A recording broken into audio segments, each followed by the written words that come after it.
We welcome you to yet another interesting edition of Labour Matter on OSBC Radio 104.5 FM, Oshogo, Voice of the West, Nigeria. Yeah, today on our show, we are here with yet another guest. Last week was a date, was a take.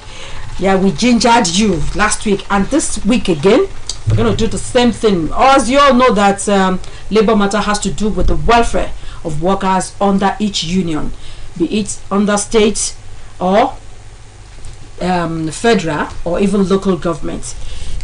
Labour has to do with workers' welfare, and so Labour Matters this afternoon as our guest Comrade Babatokpe Eyitayo from National Council for Arts and Culture. Good afternoon, comrade. Good afternoon, ma'am. Thanks for joining us. Thanks for having me. Sheyi. Akiyeku ọjọ́ méjì mẹ́ta yẹn wa tẹ́ ń gbọ́ wa nílé. Kò tó ọjọ́ méjì bí. Ó tó bí ọjọ́ mẹ́jọ lónìí tá ti gbọ́ra wa kẹ́rìn lórí ètò yìí. A tún ti dé lórí ètò ọ̀rọ̀ òṣìṣẹ́ tí ẹ̀ ń gbọ́ wa láti orí rédíò ti ìpínlẹ̀ Ọ̀ṣun káàkiri ibi tí ẹ̀ ń gbọ́ wa dé títí dé òkè òkun. Lórí ètò yìí lónìí ẹ gbádùn wa. Ẹ rántí pé ètò yìí la mọ́ fi ń piyamọ́ gbogbo ohun tí ó jọmọ́ ọ̀rọ̀ òṣìṣẹ́ ìbá ṣe ní ẹ̀ka tìpínlẹ̀, ẹ̀ka tìbílẹ̀ àti ẹ̀ka ti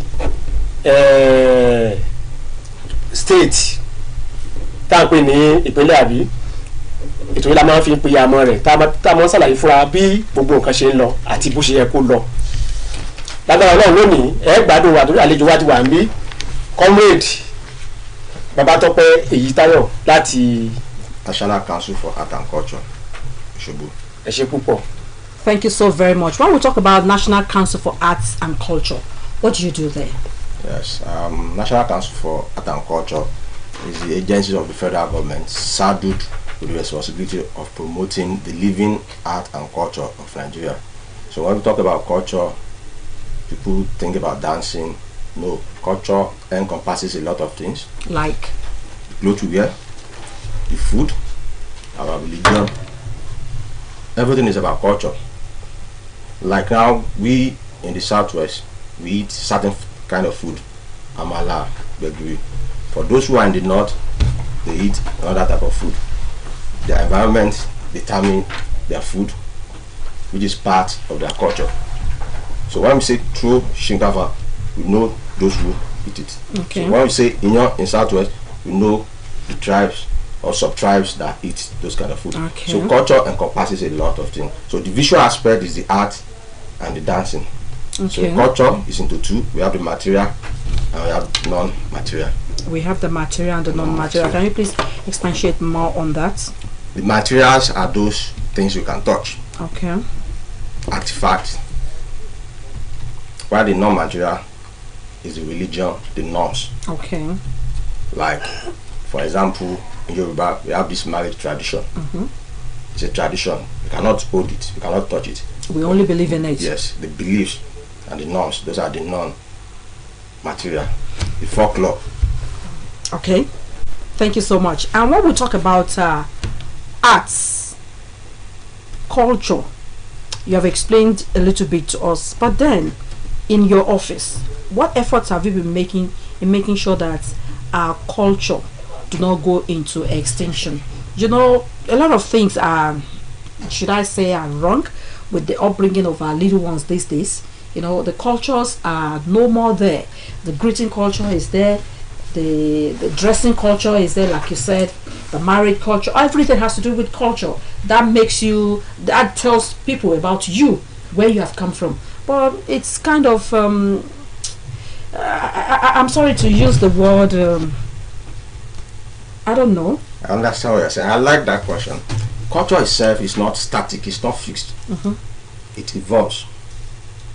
And one of the reasons of establishing NCC, and according to the cultural policy, it has to do with how do we use our culture to cope with modernization, to cope with influence of foreigners, of our contact with foreigners. So how do we use our culture while not losing our value? So when we talk about dressing, our mode of dressing has evolved. There was a time it was buba and Nero. Yes, but because then our fathers forefathers, they go to farm, come back from farm. There's certain types of dress they wore. But now we are now more of office work. It should not look so proper to come to office in Buba and Euro on a Monday. So the culture has evolved. So culture will continue to evolve. The most important thing is not losing our value. Our value of respect, of respecting our elders, of doing things, of justice. So those are the type of value we should not lose. So culture itself is not static. It evolves. So the way they are dressing, then you cannot continue to dress. It must evolve. But nudity, I get where you're going. Nudity. In a way, if you look at our tradition, before there are some certain pictures or artifacts you see, they are not in clothes. Okay. So it evolved to certain. They start covering themselves. So look at tattoo. We have like my grandma. She has this tattoo, not the modern tattoo. It's a form of beauty. Yeah. So there's a certain period it went away. People are no longer doing it. But now, in a way, in a modernized way now. Those one they are copying from the Western world. Yes. Not realizing we have it Here. before. So hardly they are new things. It's not as if it is modified. Maybe the white man, when they came, they saw it, they took it over there, they fell in love with it, and now they see it as a form of art. So the difference is that what usually happens is this: we don't appreciate what we have. We tend to appreciate what we see on TV. Foreign. Yes, we appreciate foreign. Even it goes to our food. There was a time when I was growing up, we used to have this local rice. Now we all eat Foreign rice. so it goes to our food. Let's now come to food. Now, in every house, Indomie, spaghetti, Even powder yam now. yes, unlike before. Thank you so much. Hey? Comrade Babatope Eyitayo Sir. ní àlejò wa tẹ́ gbádùn wọn dáadáa, àwọn náà ti ń fi ìbò sọ̀rọ̀, wọ́n tún sọ Yorùbá, ṣùgbọ́n ẹ jẹ́ kí mi bí wọ́n ẹ̀ka iléeṣẹ́ yín tó ń rí sí àṣà àti ìṣe, kí ni iṣẹ́ yín pàápàá láwùjọ ọmọlúwàbí? Ẹ ṣe atọ́kùn, iṣẹ́ wa ni pé láti gbé àṣà àti ìṣe wa lárugẹ. Ní láyé ìgbà kan àwọn ìyá wa wọ́n máa fín wọ́n sá kẹ́kẹ́ sí ojú, wọ́n ní wọ́n fín ọwọ́, gbogbo nǹkan wọ̀nyí ó dàbí pé kò sí àwọn ẹ̀yin ilé ìwà ẹni kò sí involved mọ́, but ká sọ pé ó dàbí pé kò sí ní àgbáyé mọ́, ó dàbí pé àwọn èèyàn wò mọ́ ayé òde òní, ó dàbí gbogbo ẹ̀ ní àti fi èèbó láti fi pamọ́ lẹ̀. Kí ni iléeṣẹ́ yín ń ṣe láti lè mú kírú àwọn nǹkan àtijọ́, à ń jẹ ọkà alá fún pẹ̀lú gbẹ̀gìrì, ara fífín, ìlà kíkọ, pélé àbàjá, gbogbo àwọn nǹkan wọ̀nyí, kí ni iléeṣẹ́ yín ṣe láti jẹ́ kí àwọn èèyàn wa mọ̀ pé àwa la ní Yorùbá ló láṣà? Ẹ ṣe olótù. Nǹkan tí iléeṣẹ́ wa ń ṣe náà ni pé ká jẹ́ káwọn èèyàn mọ̀ pé nǹkan tí à ń pè ní àṣà àti ìṣe kò ń ṣe nǹkan tó dúró sójú kan. Òun gbígbà ṣe ń yí lòun náà ṣe ń yí. Nǹkan kan wà ní pé nǹkan tó fi kọ́ wa ìwà ọmọlúwàbí ẹ̀ ní ká má sọnù.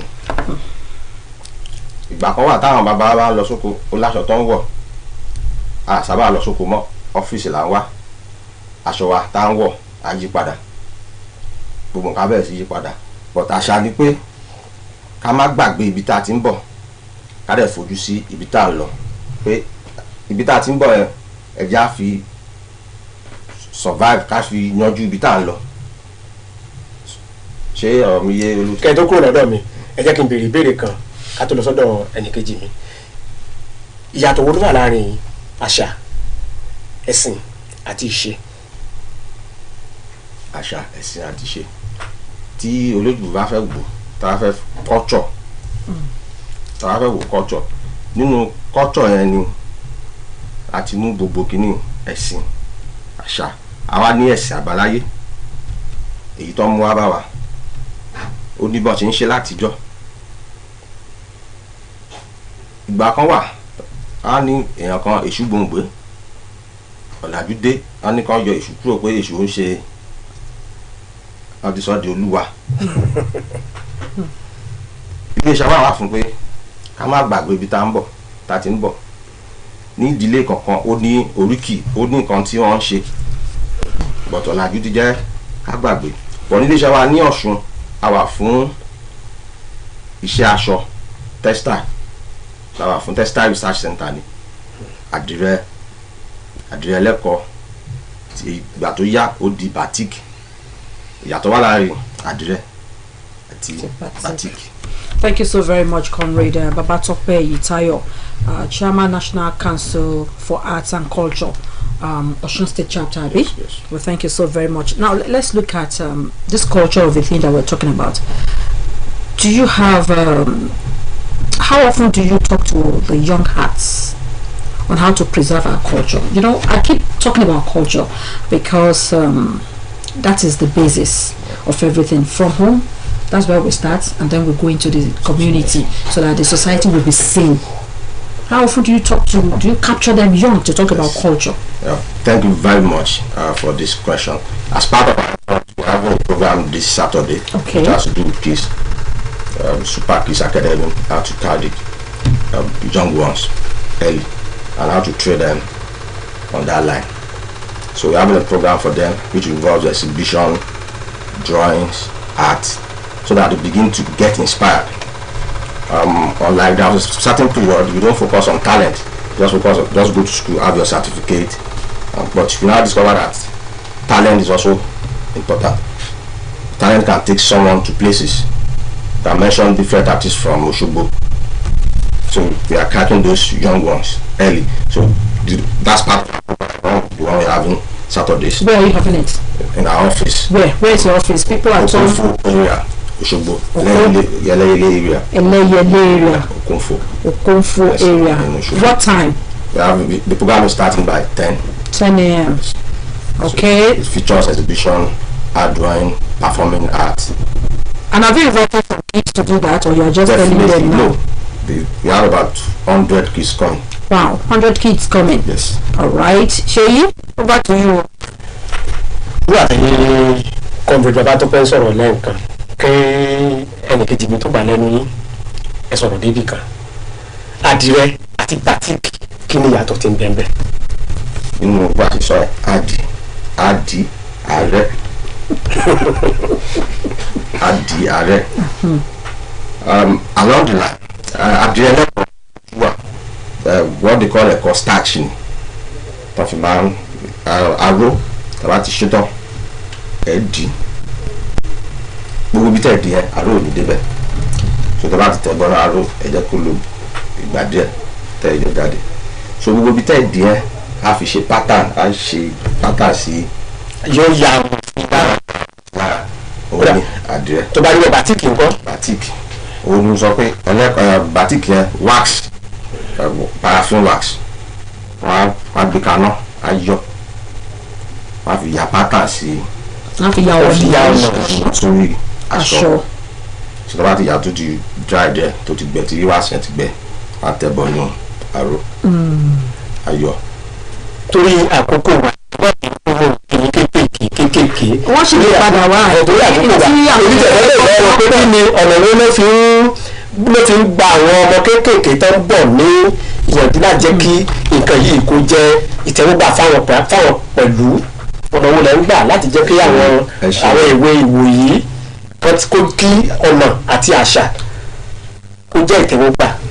Ẹ ṣe olóòtú lára akitiyan iléeṣẹ́ wa a ní ètò kan ní ọjọ́ sátidé tó ń bọ̀ fún àwọn ìwé láti tètè jẹ́ kó mọ iṣẹ́ àṣà àti ìṣe wa tí tó ń bọ̀ lọ́yìn sátọ̀dẹ̀ nígbà rẹ̀ níbi 100 ọmọ tó ń bọ̀ láti wá fi iṣẹ́ ọwọ́ wọn hàn àwòrán rírà ní ijó jíjó ni àti bẹ́ẹ̀ bẹ́ẹ̀ lọ.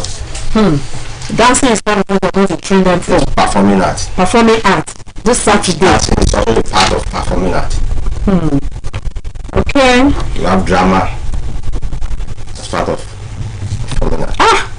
Time is no longer on our side, but then if you have one or two persons who wants to call us, they can call to 09129211306 09129211306.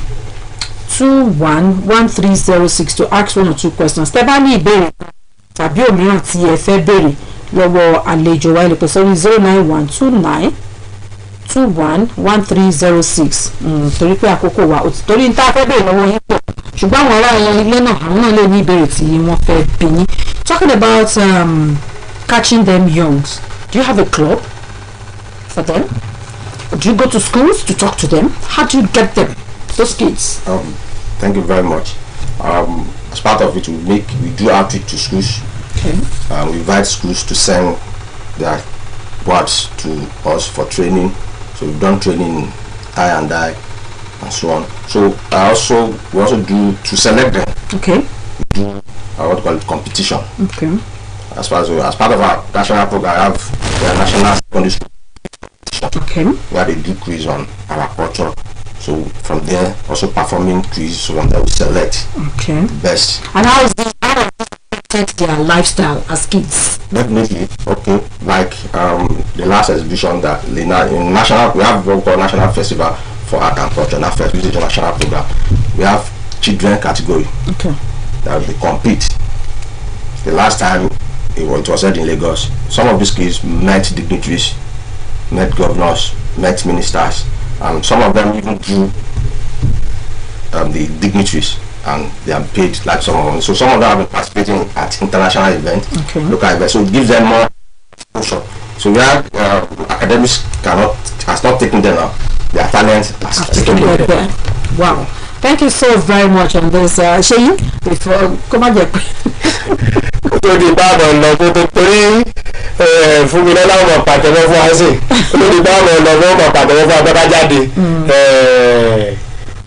èmi bá béèrè lọ́wọ́ yín pé tá a bá pè yín padà pé kẹ́ ẹ wá bá láǹfààní láti rí yín. Àǹfààní ẹ̀ wá. Okay, you are a federal worker Yes. here in Osun. How do you take care of your members? Our members. Definitely, welfare. The welfare of our member is the number one thing. That's why we are there. We are all, at this point in time. We know it's a trying period for due to the increase in pump price.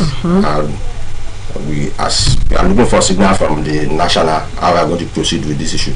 But the welfare of our members is paramount. And it's number one. Let's see what this person has for us. Hello.